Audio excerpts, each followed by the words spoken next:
Welcome back, everybody, to Dandrew. I'm Andrew. And I'm Dan.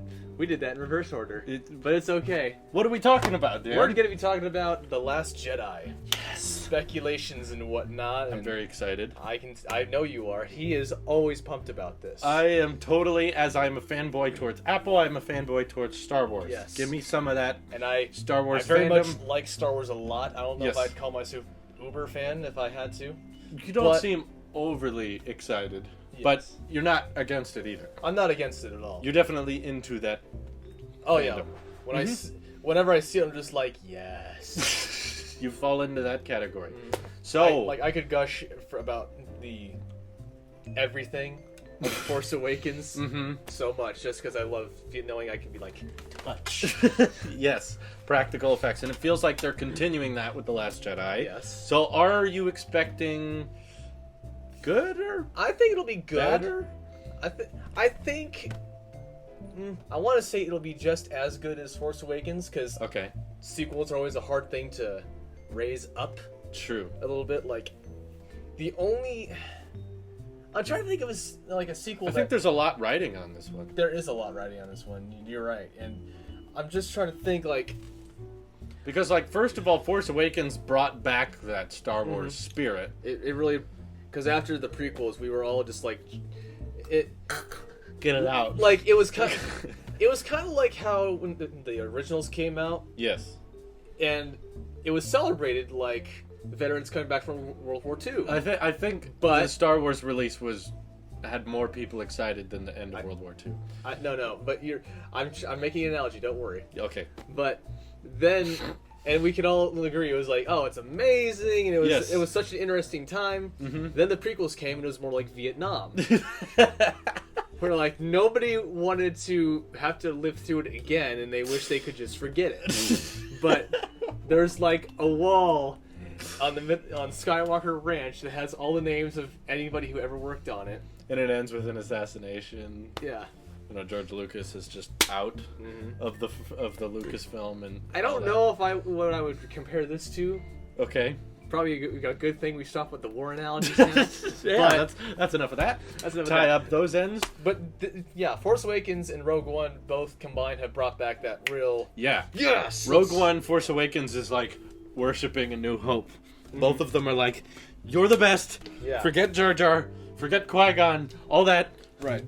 We just want to focus on the originals, which was probably smart. Yeah, and a fear you've kind of had is that they are just going to repeat the exact same thing with Empire. Well, that's what a lot of this next film is riding on, because we know that Force Awakens, yes, followed beat for beat a lot of A New Hope. Right. And I'm okay with that because A New Hope was good, and they were trying to reclaim that Star Wars excitement again. So the question we have with The Last Jedi is, are they going to just continue beat for beat the original trilogy, or are they going to actually do something unique with it? I think they're probably going to take away elements from it, but still remain unique in a sense. Okay. Unless for some reason we find there's like a carbonite freezing chamber and they're just going to put in Han's corpse. Yeah.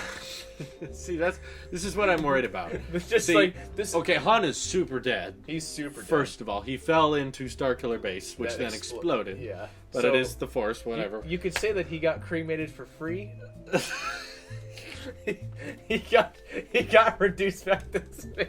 It cost them a penny. It didn't cost them a penny. You just see Leia just being like, "Oh my God, Han is dead," but hey, we saved some space money, whatever it's called. Credits. The space credits. I like how in sci-fi it's always credits.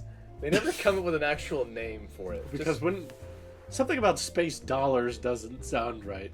Space dollar sounds too corny. I could imagine the dollar being a pretty significant, monetary just like an SD. And then the dollar sign. They both got a slash. When you get a super chat, it says SD. What's that? Oh, someone donated from the moon. Thanks. Anyway. But yeah. I'm worried because I'm seeing Poe as the pilot, which is great, and we didn't see a lot of him in the first one, so that's not what I'm worried about. Yeah, so it's exciting to see. But Finn is in that suit, he's in and he's a space asleep. Casket. So is this another kind of freezing and kryptonite kind of storyline. Right. Because I haven't seen Finn, like, awake yet. So I'm wondering if the whole time in this one they're keeping him frozen. I'm seeing the Millennium Falcon fighting two TIE fighters again. Naturally. This time they're in the clouds. Ooh. And I'm seeing Rey train with a lightsaber with the older Jedi Master. A legendary Jedi Master. Who isn't what he used to be. Was taller. Luke ever a master? Luke became a master, I believe. Oh, that's right. Well, in between 6 and 7. But like in Return of the Jedi, I think he was just a Jedi Knight. It's hard to be a master when there's no other Jedi. Yeah. It's like you can be a teacher. It's kind of hard if there's no classroom. Yeah. There's no kids to teach, but are you a teacher? Yeah. I don't know. But I'm just worried based on these trailer shots. There's even that it looks like a dogfight about to start in a big desert-y salt plain. Right. Which kind of reminds me of Hoth because they're all going after TIE fighters. Right. I mean, not TIE fighters. AT-ATs in the distance, which were also introduced in Empire. So I'm seeing a lot of similarities, and I'm like, careful. Right. I don't want to see you.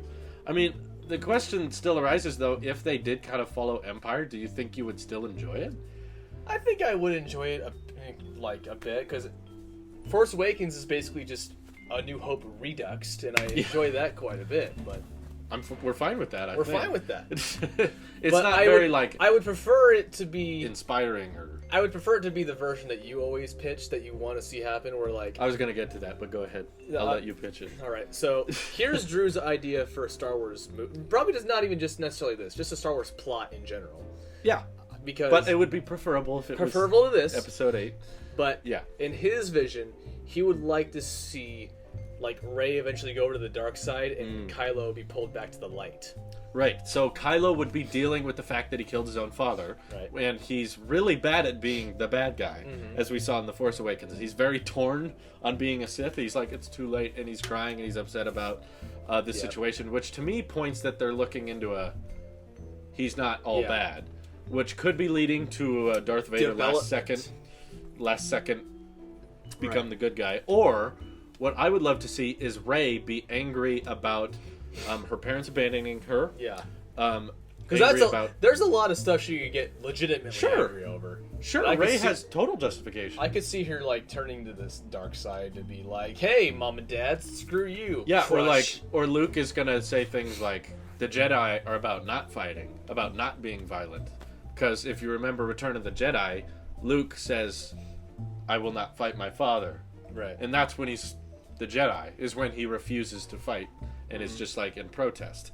And Rey's gonna be like, "Oh no, we need to murder and kill the First Order," and she wants to take aggressive. And as we saw in Force Awakens, she can be an aggressive person. Yeah. So if we saw that fall to the dark, and she could even be seduced by Snoke or Phasma, I don't know who could. I'm gonna assume Snoke. Phasma just... Is she coming back? I think they're gonna have an unmasked Phasma this time. 'Cause that was... Yeah, her actress is in the cast. I was like, that was a really random cameo. Okay. And a really high-end actress for someone who never shows their face. Emphasis on the high. Gwendolyn Christie's like 6'3". She's very tall, yeah. She is. And she's also a great actress, but we don't see her face. Yeah. So I assumed that she was gonna be back, and she is. She's in the cast list. So yeah.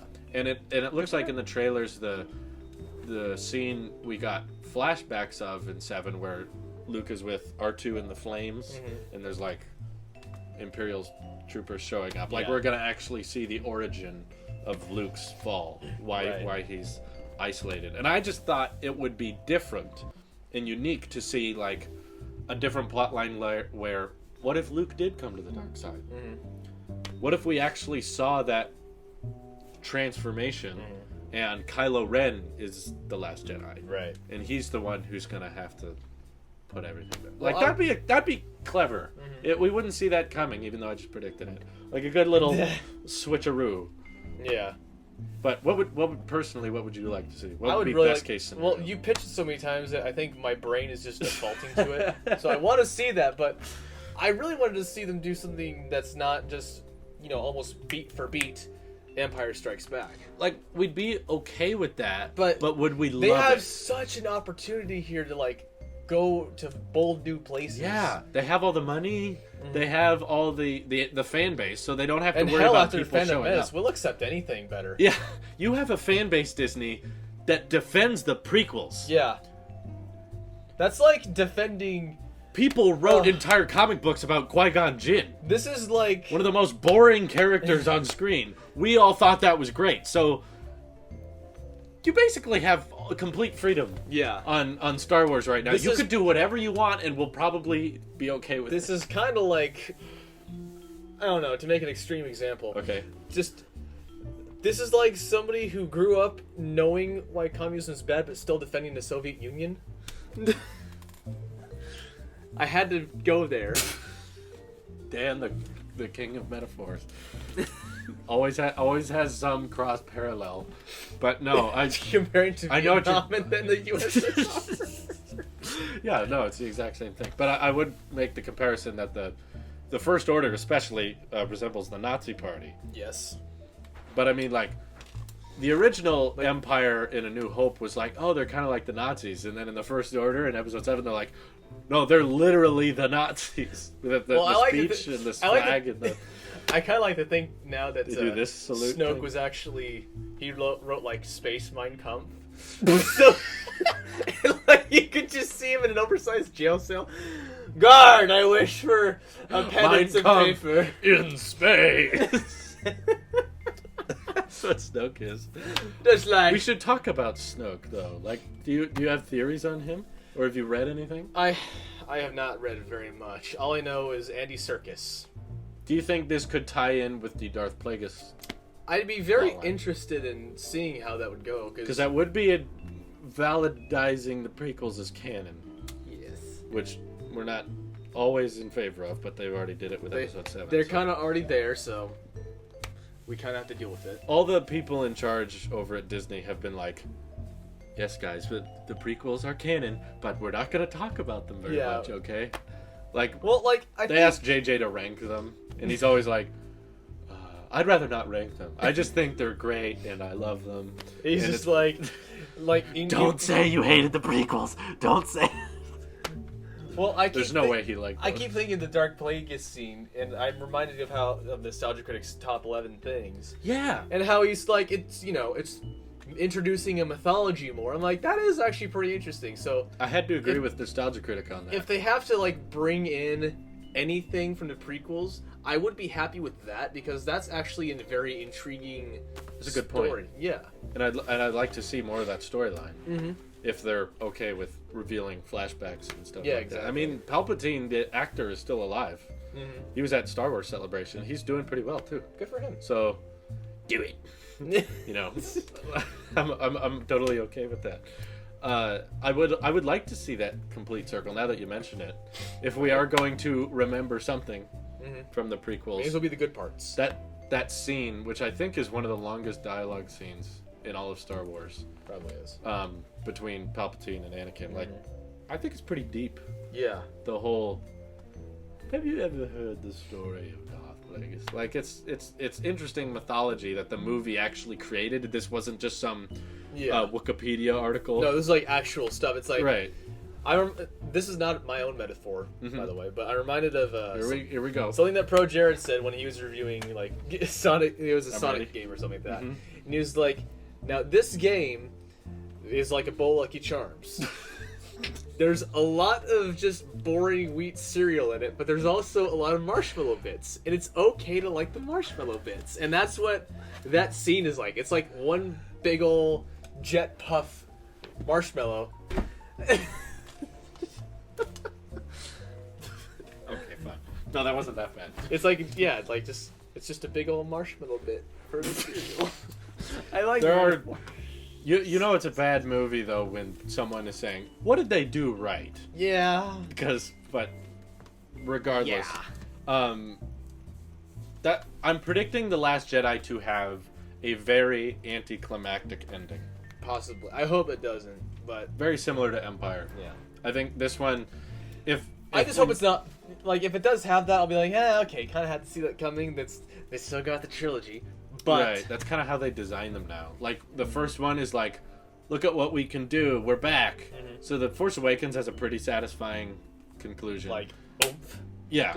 Well, literally by doing A New Hope all over again. You know, you blow up the star, you fight the dude with the lightsaber, you win. Yeah. It's like he's what was it? Edna in Incredibles. Win for the fight. Win. Yeah. Yeah, and that's how it ends. Oh crud! At least it wasn't the clapper this time. How? Oh, did it spill? It did spill a little. Nah, don't worry about it. Alright. I'll get it later. We have a ShamWow for these kinds of incidences. I have a tea for these kinds of incidences. See, this cup resembles the DCEU, and Dan has just spilled it, and the ShamWow resembles Wonder Woman. Leave it to me.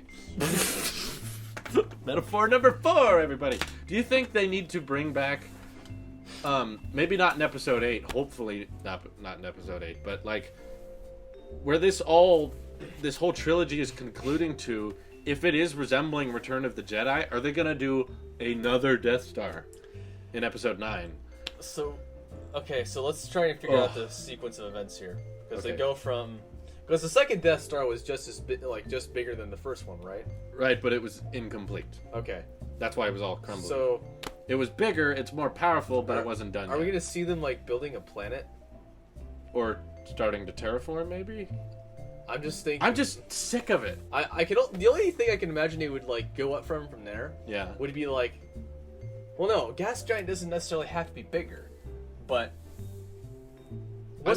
what's bigger than like just a normal planet? Another larger planet.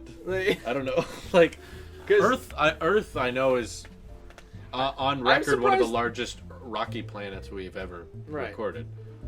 There's very few rocky planets large. Yeah. No, I think there's a couple, but not substantially. We've discovered a couple rocky planets that are slightly bigger than Earth, but not that many. Well, there's no like Jupiter-sized. I feel like this rocky planet. I get the feeling that would be like, no. What if they just like have a whole solar system of Starkiller base? Now there's a sun base and a bunch of Starkiller bases orbiting, and all of them have moons that are the size of the original Death Star. That way, when they're in the holograph room, they're like, "This is the original Death Star. This is Starkiller base. This is Supernova base, and this is Black Hole base." They'll probably just like, instead of sucking up a sun to shoot it at people, suck up a galaxy. No, I would say they'll just like shoot something at the sun and make it collapse in supernova. Hey, science in Star Wars. How cool would that be? I know, right? But like I've seen 3 Death Star destructions in the Star Wars franchise now. Maybe they'll learn and be like, all right, it's not working.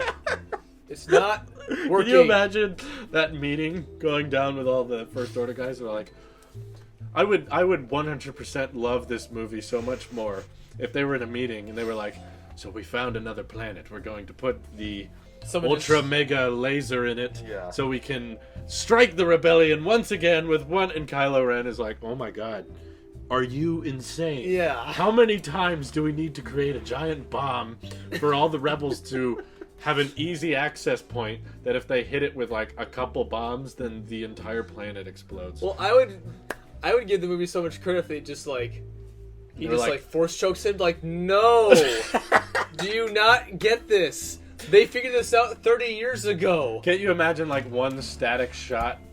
Like that, there's no motion in this scene. There's no cuts. The camera's literally on a tripod. Kylo Ren's on this end of the table. General Hux or whatever's on this side, and he says, "It would be General Hux too. We could work on the next powerful Death Star." And Kylo Ren doesn't look at him; he's just staring at the floor, and he goes like this, and Hux's head just explodes, and blood spills all over the wall, and then he just. Anybody else want to suggest another freaking Star Killer? Guys, it doesn't work. Yeah, but it gets people a lot of jobs, you know. It puts about 1 billion people to work. But it's like, I just want to see something different with this trilogy. We don't need... Dang it, you just reminded me of something from Clerks. About the jobs deal and building the Star Killer. Because, like, there's a whole tangent in that movie. Metaphor number 5, everyone. No, this isn't a metaphor. This is just basically quoting a movie. At this point. Go ahead. But there's a whole point where the guy is talking about how the second time in Jedi, when he destroyed the Death Star that time, he's just like, it didn't feel as satisfying. And I think I just figured out why. He's like, why? Because it wasn't complete. And now tell me this. Do you think that the average stormtrooper knows anything about installing a toilet main? Because all they really do is kill militants within a 3-mile radius. It's true. And so he rationalized that the second time the Death Star went kaboom, didn't sit with him right, because he was like, it was probably just civilian contractors up there.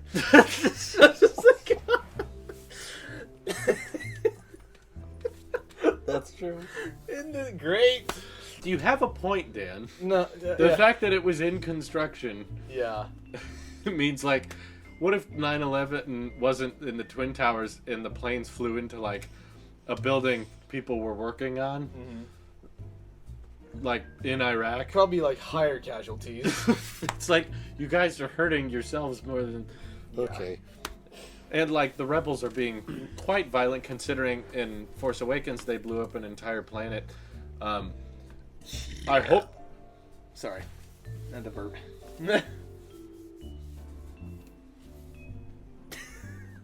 I hope there was no other civilizations on this. Yeah, right.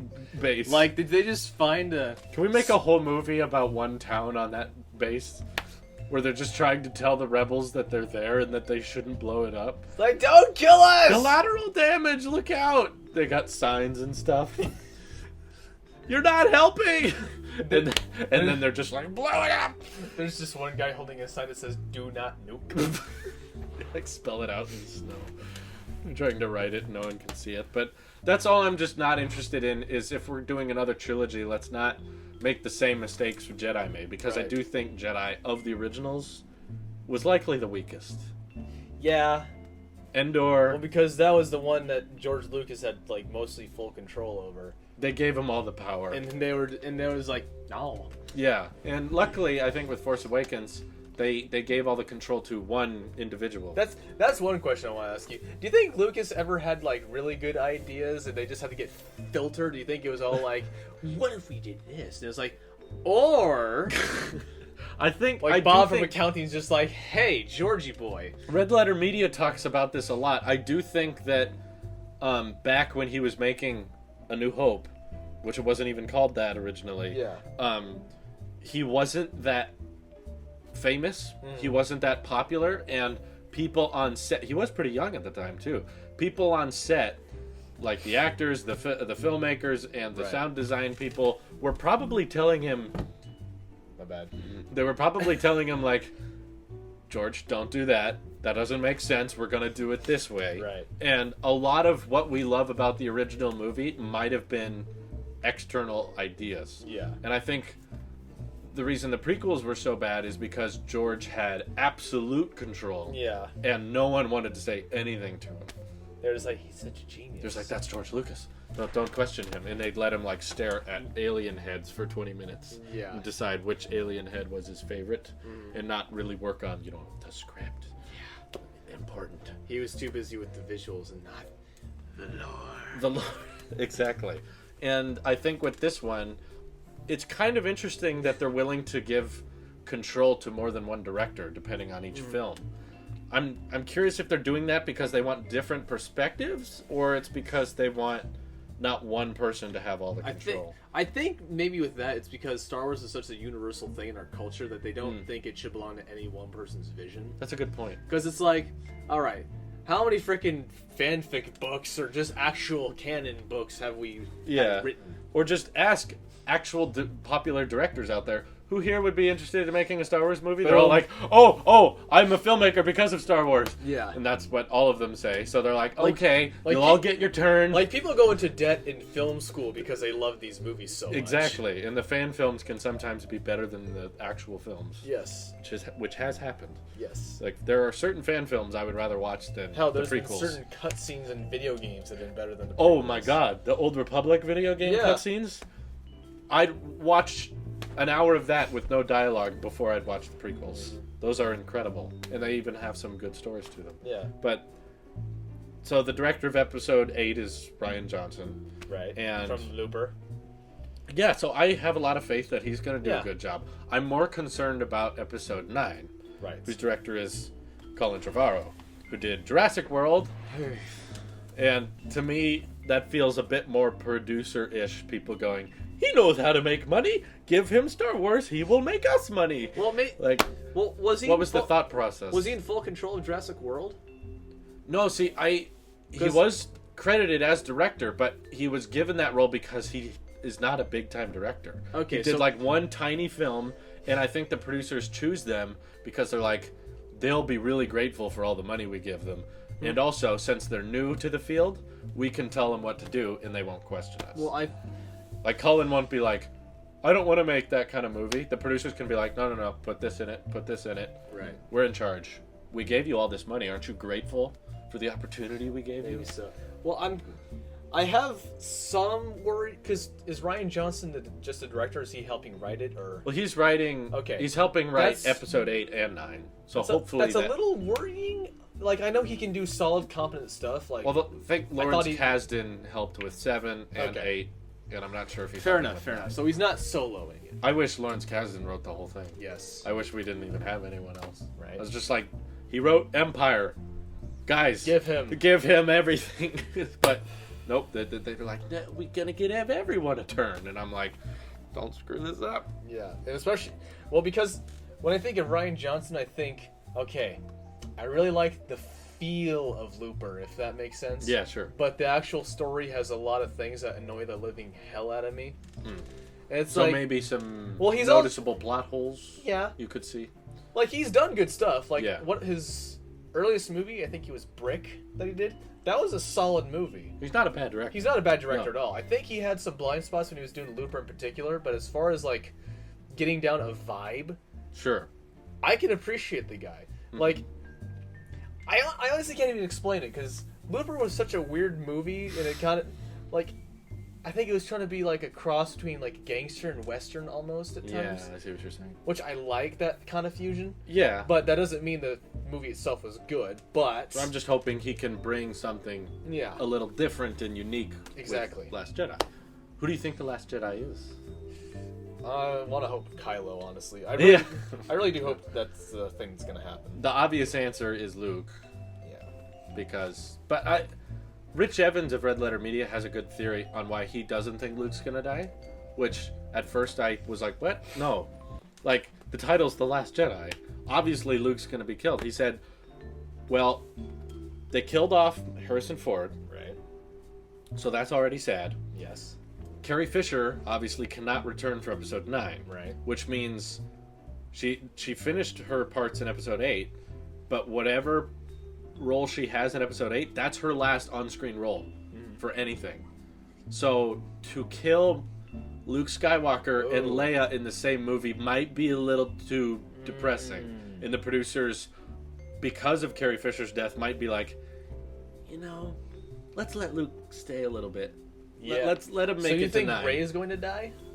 No, I don't think anyone major is going to die, honestly. I think the stakes will be there, and there will be a lot of danger. But what if it just ends with Kylo not necessarily gone to the light, but he's like in that weird gray Jedi thing that keeps trying to well, that's what a lot of previously recorded on Red Letter Media wants to see happen. They said Disney won't do it, but it would make a lot of sense if Luke was like, look, every time we try to do this Jedi crap, they go to the dark side and start killing people, like Kylo Ren. So the Jedi need to end.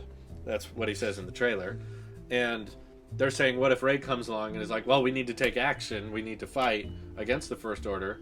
And Luke's like, well, we can't fight. That's what a Jedi does. But what if I just taught you how to fight and you're not a Jedi? Oh, okay. You're a middle ground. And that's in this trilogy, they'll introduce what the fandom calls the Gray Jedi. But I would rather it be called people with lightsabers. They're just people. They're cool people who have laser swords. Right. They don't have Sith, they don't have Jedi, and Kylo Ren and Rey could help defeat Snoke. That would be nice. It'd be something different. It would be. That's all I'm asking. Yeah. Just mix it up, Disney. Whatever you do, we're gonna like it probably. So It's not. This isn't an overly deep franchise, to be honest. I mean, yeah, you have to color code your good and bad guys. Red laser bad. I like how this always gets inverted in spoofs of it. Yeah. Like I remember when I was a kid watching Fairly Odd Parents at one point. It shows Cosmo dressed up as Darth Vader, except he's got like a green lightsaber with a star at the top. I'm like, that's not what Darth Vader looks like. Reference 2, everyone. Could have a little ticker on the bottom of the counter. Metaphor. That is metaphor 4. I was going to make a reference earlier to the drawing. I was like, nah, let's go a day without doing that. We have a drinking game when this channel's bigger. Take a shot every time Dan says 30 Rock.